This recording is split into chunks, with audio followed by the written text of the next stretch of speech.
안녕하세요. 오늘도 사연살롱을 찾아주셔서 감사합니다. 저는 50대 중반의 두 아이 엄마예요. 어릴 적에 부모님 두 분 다 일찍 돌아가셔서 고모네 집에서 컸어요. 고모나 고모부가 저를 대놓고 구박하거나 눈치를 주지는 않았지만 집안 사정상 제가 짐이 되는 게 사실이었어요. 어떻게든 고모네가 신경 쓰지 않게 하려고 뭐든지 혼자서 조용히 하는 게 습관이 됐죠.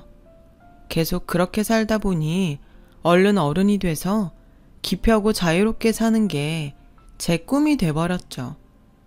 대학교 2학년이 됐을 때 저는 한 남자를 만났어요. 그 사람은 저보다 2년 선배였는데 군대를 다녀와서 복학해서 지금 학교를 왔다고 하더라고요. 남자는 과 모임에서 저를 보자마자 찍었다며 사귀자고 했고 저는 그 사람의 과감한 모습이 좋아서 그러겠다고 했습니다. 이제나 저제나 고모 집을 떠나길 바랬던 저는 대학교를 졸업하자마자 남자가 원하는 대로 결혼을 하기로 했고요. 물론 그 과정이 다 순탄했던 건 아니었어요.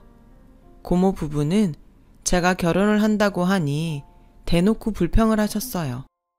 여태까지 먹여주고 재워줬더니 너 혼자 살만해지니까 우리는 나 몰라라 하고 내빼는 거냐?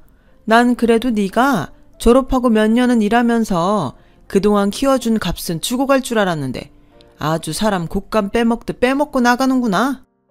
라는 고모의 말에 저는 그건 고모 입장이지 나는 안 그래요. 내가 고모네 집에서 신세를 진 건 맞고 나도 감사한 마음은 있어요. 근데 고모 나 그냥 재워주고 입혀준 거 아니잖아요. 우리 엄마 아빠 억대 보험금 나온 거 고모가 다 관리하면서 썼잖아요. 라고 하자 고모는 길길이 뛰면서 너 지금 뭐가 어쩌고 어째? 누가 들으면 니네 부모가 백만장자는 되는 줄 알겠다. 꼴랑 돈 몇 푼 누구 코에 붙인다고 그 돈으로 위세를 떨어? 지금까지 그런 마음으로 우리 집에 있었던 거면 우리도 너 같은 조카 필요 없으니까 당장이라도 나가! 라며 화를 냈어요. 남자의 어머니도 저를 좋아하지 않았어요. 제가 집에 인사드리러 갔을 때 그 사람 어머니는 부모님은 없어도 친척은 있다니까 천혜고아는 아니고 우리 재영이랑 같은 대학이니 학벌은 나쁘지 않고 그 정도로 만족해야 되네? 라며 대놓고 제 처지가 어떤지 말하더군요. 그렇더라도 저는 이 사람과 결혼을 해야 된다고 생각했어요. 아니면 계속 숨죽이며 고모네에서 살게 될 것 같아서 엄청 위기감을 느끼고 있었거든요. 남자도 저와 꼭 결혼하고 싶다고 했고요. 어차피 결혼은 우리 둘이 사는 거지 아무리 부모님이라도 우리 대신 사는 거 아니잖아. 중요한 건 연이 너랑 내가 맞춰가는 거라고 생각해. 라고 제 마음이 흔들리지 않도록 붙잡아줬어요. 그런 남자의 결단력과 추진력으로 저희는 결혼을 하게 됐죠. 결혼하고 처음 몇 개월은 정말 꿈만 같았어요. 남편은 친구와 무역회사를 차려서 잘하고 있었고 저는 누구의 간섭도 받지 않는 저만의 공간에서 하고 싶은 걸 마음대로 했어요. 물론 남편이 자기가 인테리어 해놓은 걸 손대지 못하게 했지만 그럴 수 있는 거라고 생각했어요. 하고 싶은 거라고 해봤자 별다른 것도 아니었어요.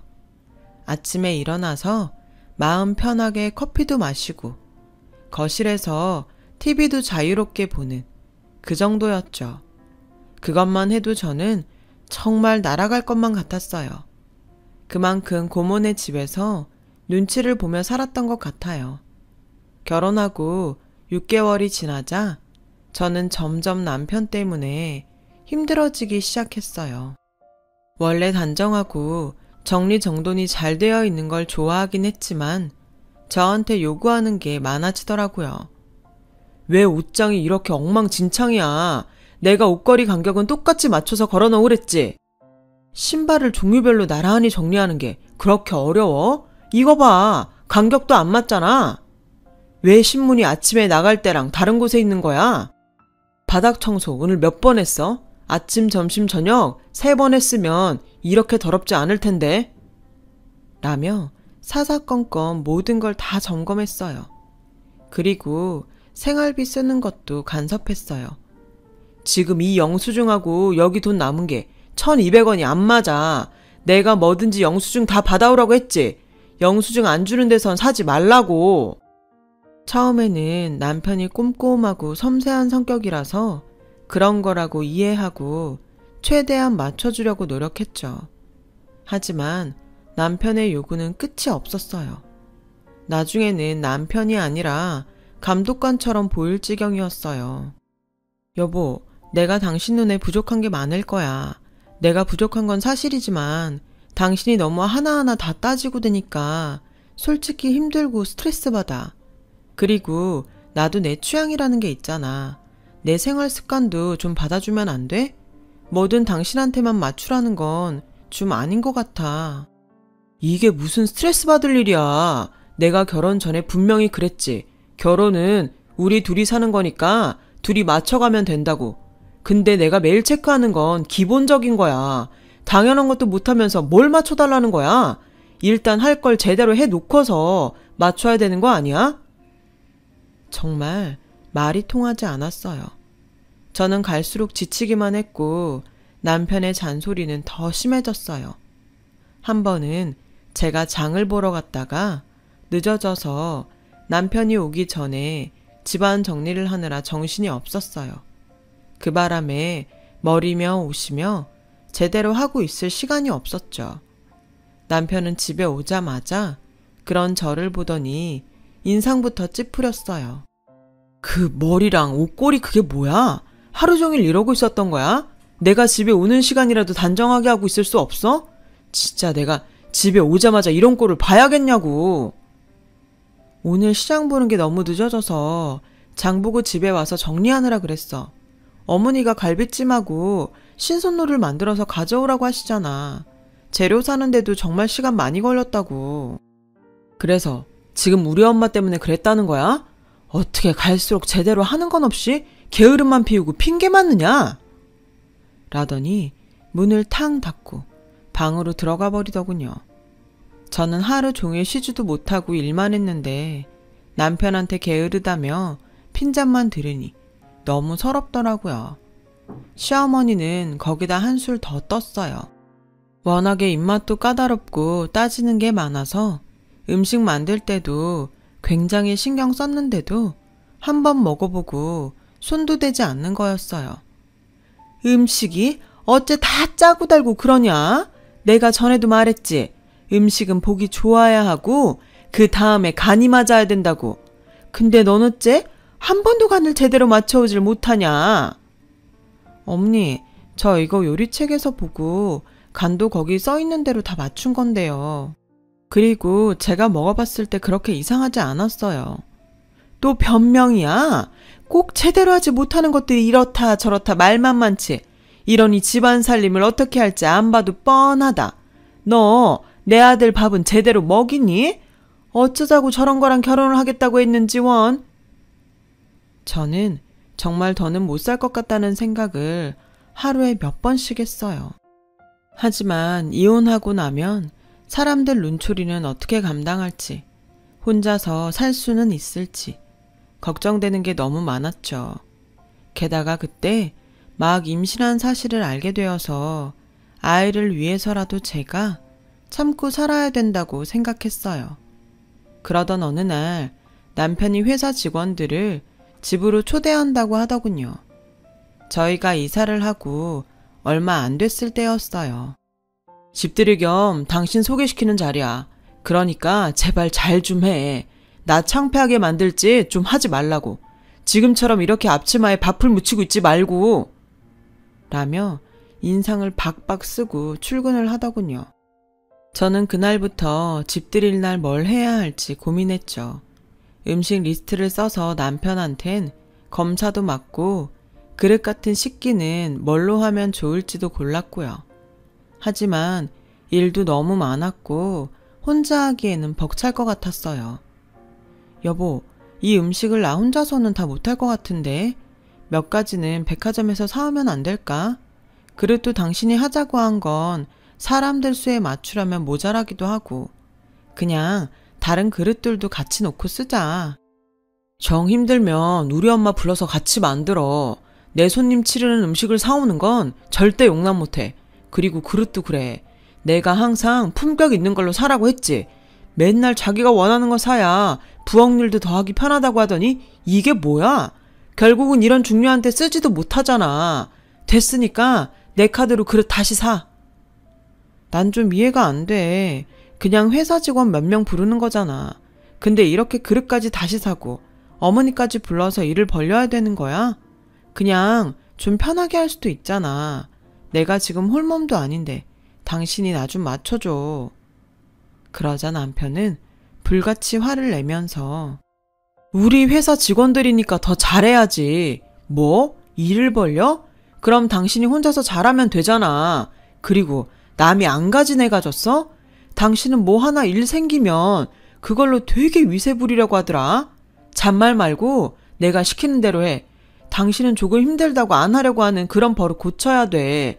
안 그러면 평생 밥이나 축내는 돼지처럼 살다 죽을걸? 뭐? 지금 뭐라고 했어? 밥이나 축내는 돼지? 내가 틀린 말 했어? 밥벌레라는 말이 턱 밑까지 나오는 걸 겨우 참고 그나마 좋게 말해준 거니까 그런 줄 알아. 저의 인내심은 한계에 다다르고 있었어요. 한때 지도력 있고 추진력 있다고 생각했던 남편의 성격은 독재적이고 이기적인 거였어요. 저는 결국 그릇을 사고 혼자서 그 많은 음식을 다 했어요. 시어머니가 오는 건 더 싫었거든요. 말이 돕는 거지 그냥 앉아서 저한테 잔소리만 할 게 뻔했고요. 그렇게 집들이 날이 되고 회사 직원들이 왔어요. 저는 부엌에서 일을 하느라 밖에 내다볼 새가 없었어요. 그저 사람들이 오는 대로 음료를 내가고 요리를 한 가지씩 내는데 바빴죠. 불 앞에서 땀을 뻘뻘 흘리며 음식을 하는데 거실에서 태평스럽게 떠들며 웃는 목소리들이 들렸어요. 순간 눈물이 핑 돌았어요. 그때 누군가 말하는 소리가 들렸어요. 사모님은 왜 안 보이세요? 저기 부엌에 계신 분 아닌가요? 그냥 식모야 식모. 와이프 임신해서 친정 갔어. 지금 초기인데 힘든 일을 하면 어떡해. 잘 쉬어야지. 그 말에 직원들은 정말 가정적이시네요. 역시 사장님은 완벽하세요. 라고 하는데 저는 정말 속이 뒤집어지는 것 같았어요. 당장이라도 부엌 미닫이 문을 열고 나가서 소리를 지르고 싶은데 그럴 용기가 안 나더라고요. 저는 겁 많은 저 자신을 원망하면서 부엌에 서서 울기만 했죠. 집들이가 끝나고 제가 따졌더니 남편은 그럼 그깟 음식 좀 한다고 온통 땀범벅에 지저분한 모습으로 있는데 당신을 와이프라고 어떻게 소개해? 그건 당신 이미지에도 안 좋잖아. 내가 다 알아서 잘했잖아. 당신은 나중에 애기 낳고 단정한 모습으로 직원들한테 인사하면 되는 거고. 라며 뭐가 문제인지 모르겠다는 표정을 짓더군요. 저는 도저히 참을 수 없어서 내가 이 집 식모야? 난 당신 아내라고. 라고 소리를 지르자 남편은 난데없이 제 머리를 밀치더군요. 어디서 큰 소리야. 조용히 안 해? 다른 집에서 들으면 동네 창피해서 어쩌려고 그래. 저는 그 길로 밖으로 뛰쳐나갔어요. 밤중에 얼마나 길거리를 헤매고 걸어다녔는지 몰라요. 일만 하고 아무것도 먹지 못한 저는 기절을 했다가 병원 응급실에서 깨어났고 아이가 유산됐다는 의사 말을 들었어요. 남편은 밤새 들어오지 않은 저를 찾지도 않고 회사에 출근했더라고요. 남들한테 보이는 게 더 중요한 사람이니 제가 집 나갔다가 아이 유산되고 병원에 있다는 걸 누가 알까봐 걱정만 하더라고요. 제가 유산하자 시어머니는 집에서 남편 얼굴도 세워주지 못해 아이도 제대로 못 낳으면 내가 그런 며느리를 왜 보고 있어야 되니? 라며 은근히 이혼을 하라고 압박을 주기 시작했어요. 저도 아이를 잃은 순간 더 이상 무서울 게 없다는 생각이 들었고 남편과 이혼을 하고 집을 나왔어요. 남편이 워낙 센 변호사를 선임해서 그동안 저 때문에 결혼 생활이 힘들었다고 제가 잘못 돈을 쓴 영수증이나 집안 살림살이 잘못 샀다는 걸 증거로 들어서 위자료도 제대로 못 받았죠. 남편은 모든 일에 다 대비를 하고 있었던 거예요. 저는 고모네로 가지 않고 작은 방을 얻어서 베이킹 자격증을 땄어요. 빵 굽고 디저트 만드는 걸 원래도 좋아했고요. 배울수록 재미있어서 정말 푹 빠져서 했죠. 왜 이런 생각을 못했는지 몰라요. 저 혼자 스스로 독립을 해서 제가 원하는 것들을 하면서 살아가면 될 것을요. 그렇게 자격증을 따고 몇 개월간 동네 빵집에서 일을 하다가 고급 레스토랑 디저트 담당으로 면접을 보게 됐어요. 그날은 비가 많이 와서 혹시라도 옷에 빗물이 튈까봐 조심하며 걸어가고 있었죠. 그렇게 레스토랑이 있는 동네를 가고 있는데 웬 아주머니께서 건물 벽을 짚고 힘들게 서 계시더군요.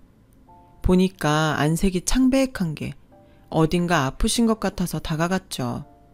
아주머니, 괜찮으세요? 그분은 대답도 제대로 못하고 숨을 헐떡이시더라고요. 저는 아주머니를 부축해서 급한 대로 근처 약국으로 들어가서 사정을 말하고 그분을 긴 의자에 눕혔어요. 그리고 119 구급대를 불렀죠. 구급대원은 갑자기 혈압이 떨어지는 기립성 저혈압 같다고 했어요. 아주머니는 겨우 눈을 뜨고서 내가 혈관 확장제를 얼마 전에 바꿨는데 그게 좀 안 맞는 것 같아요. 라고 하시며 제 손을 꼭 잡고 고마워요 아가씨. 아가씨 아니었으면 큰일 날 뻔했어. 아니에요. 당연한 일을 했을 뿐인데요. 저는 아주머니가 구급차에 타는 걸 보고 난 후 바쁘게 뛰어서 레스토랑으로 갔어요. 너무 급하게 가는 바람에 무슨 정신으로 면접을 받는지도 몰랐어요. 얼마 후 제가 합격했다고 연락이 왔고 저는 정말 기뻤죠. 제가 호텔 경력이나 해외에서 배운 이력이 없어서 다른 파티쉐에 조수격으로 들어갔어요. 그래도 제가 고급 레스토랑 파티쉐라니 정말 꿈만 같았죠. 그렇게 몇 개월을 일하는데 어느 날 매니저가 저한테 데이트 신청을 했어요.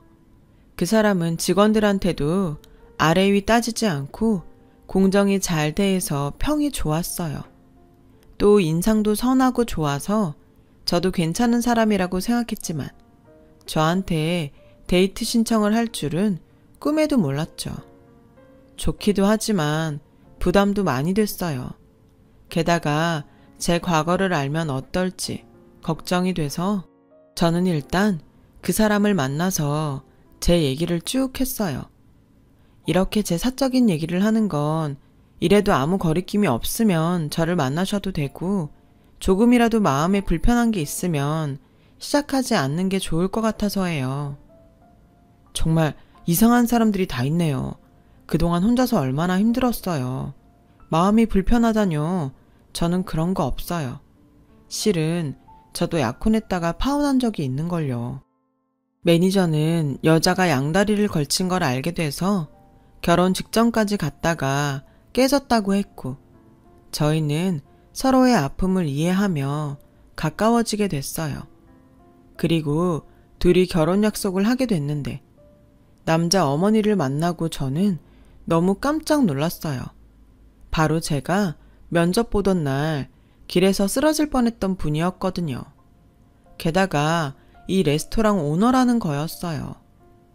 남자는 제게 레스토랑 주인이 우리 엄마라고 하면 연희 씨가 부담스러워서 엄마를 안 만난다고 할까봐 말을 못했어요. 미안해요.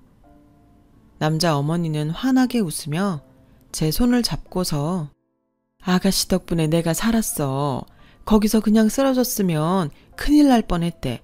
게다가 이렇게 디저트도 잘 만들고 야무진 사람이 들어오면 나야 너무 감사하지.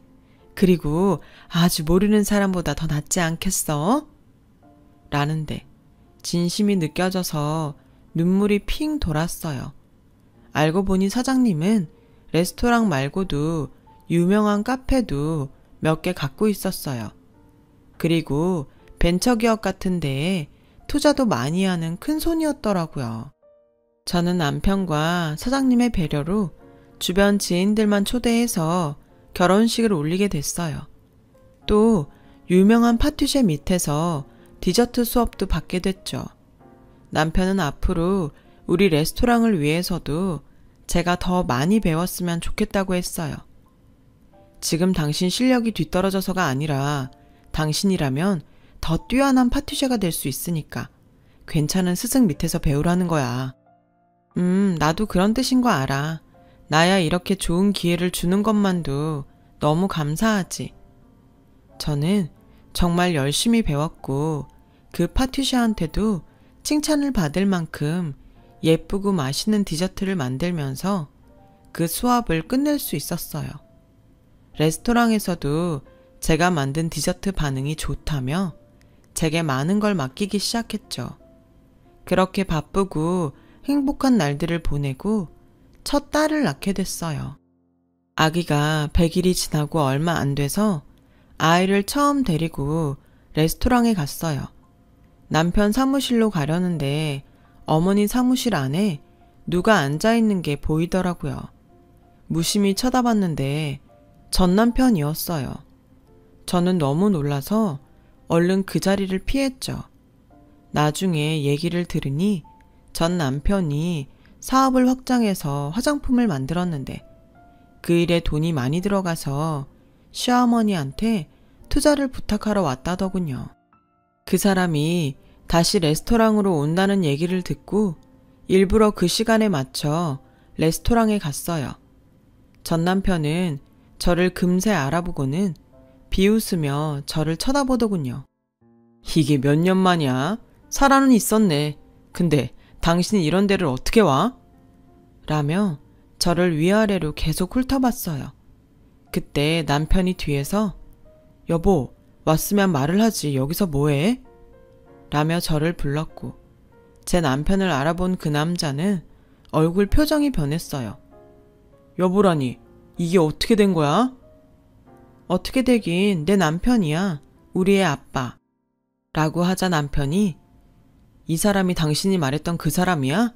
당신 식모 취급하던 그 사람? 라고 했고 그 말에 남자는 얼굴이 하얗게 질려서 아니, 그게 당신 그런 얘기까지 했어? 그럼 남편하고 나 사이에 못할 얘기가 뭐 있어요? 내가 하면 안 되는 얘기라도 한 건가요? 그럴 거면 그쪽은 왜 그런 행동을 한 건데요? 남들한테 쪽팔리고 부끄러운 건 절대 용납 못하면서 나한테는 왜 그랬냐고요? 그리고 나한테 당신이니 뭐니 하면서 반말하지 마세요. 라고 하자 남편은 이건 뭐 더 이상 어머니를 만날 필요도 없겠는데요. 그만 돌아가 주시죠. 그건 제가 사장님이랑 할 얘기지 자제분이 끼어들 사항은 아닌 것 같은데요. 자기 며느리를 이렇게 무시하고 이런 데를 어떻게 왔냐고 하는 사람한테 우리 어머니가 투자할 리가 있겠어요? 아니, 그건 아까 제가 당황해서 그랬던 거예요. 그리고 공적인 일과 사적인 일은 구분해야죠. 라는데 전 남편은 굉장히 절박해 보였어요. 그건 우리 어머니가 결정할 일이니까 일단 오늘은 돌아가세요. 라고 하자 전 남편은 얼굴이 하얗게 질려서 아무 말도 못하고 돌아갔어요. 그리고 다음날 레스토랑에 가는 저를 찾아왔더군요. 당신이 뭐라고 말했는지 모르겠지만 사업하는 사람들끼리 얘기해. 당신 사적 감정 집어넣지 마. 그쪽이야말로 나한테 이러지 말고 할 말 있으면 우리 어머니한테 하세요. 왜 아침부터 반말이나 찍찍하면서 남의 기분 잡치게 이러는지 모르겠네. 라고 하자 그 사람은 저를 붙잡고서 나 이 투자 꼭 받아야 돼. 그러니까 다른 말 하지 말라고. 라길래 저는 팔을 뿌리치며 이거 놔. 지금 나한테 이래라 저래라 명령하는 거예요? 내가 아직도 그쪽 와이프로 살던 사람으로 보여요? 라는데 직원이 나와서 저한테 디저트 박스를 주니까 그 사람은 그제야 뒤로 물러났어요. 저는 디저트 박스를 가지고 시어머니가 지인들을 만나서 브런치를 하고 있는 호텔로 갔어요. 시어머니가 제가 만든 디저트를 사람들한테 선물하고 싶다고 하셨거든요. 그런데 전 남편은 기어이 거기까지 쫓아오더군요. 브런치 카페로 들어가려는 저를 막고서 당신 시어머니한테 딴소리 한 거 없지? 나 꼭 만나서 투자 받아야 된단 말이야. 라며 제 손목을 붙잡길래 이거 놔요! 라며 소리 질렀죠. 그러자 시어머니가 나오셨어요. 시어머니는 그 남자를 보고는 무슨 일인지 알아차리시고 그쪽이 내 며느리를 그렇게 괴롭혔다면서요. 나는 사람 위에 사람 있는 그런 작자들한테는 절대 투자 안 합니다. 라고 딱 잘라 말하시더라고요. 그 남자는 마음이 급했는지 시어머니를 붙잡고 사장님, 약속은 지켜주셔야죠. 부탁드립니다. 네? 내가 한번 보자고 약속은 했고 나머지는 검토해보겠다고 했잖아요. 한번 본 건 약속 지켰고 검토해보고 투자를 안 하겠다는 건데 무슨 약속을 더 지키라고 그래요? 라고 하니 그 사람은 저한테 여보, 내가 전에는 미안했어. 그러니까 말 좀 잘해줘. 응? 라며 매달리자 시어머니가 여기 손님들이 이런 불편을 겪는데 가만히 있어요? 이 사람 좀 정리해주세요. 라고 하자 호텔 직원들이 와서 전 남편에게 여기서 이러지 말라고 나가달라고 하더라고요.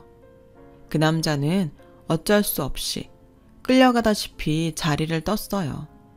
알고 보니 그 사람은 무리하게 사업을 확장하다가 자금을 다 탕진했고 재혼한 여자도 그 사람을 속이고 집문서를 가지고 도망갔다고 하더라고요. 그 뒤로 그 남자 어머니가 저를 찾아와 도와달라며 사정했지만 저는 냉정하게 거절했어요. 사실 투자를 하는 건 시어머니 일이지 제가 아니어서 할 수 있는 일도 없었거든요. 시어머니는 그 남자한테는 절대 투자하지 않겠다고 하셨죠. 그 뒤로 그 남자는 사업을 정리하고 지방으로 내려가서 자기 어머니랑 어렵게 산다는 얘기만 들었어요. 저는 아들을 하나 더 낳고 지금까지도 남편과 잘 살고 있고요. 시어머니도 저와 저희 애들을 많이 아껴주신답니다. 저도 시어머니한테 더 잘하려고 노력하고 있고요. 어려울 때 저 같은 사람도 좋은 날이 왔잖아요. 다들 정말 힘내셨으면 좋겠습니다. 그럼 좋은 하루 되세요. 제 사연을 들어주셔서 감사해요. 여러분, 사연 댓글에 응원과 현명한 조언 부탁드려요. 좋아요, 구독은 저에게 큰 힘이 됩니다. 오늘도 좋은 일 가득하세요.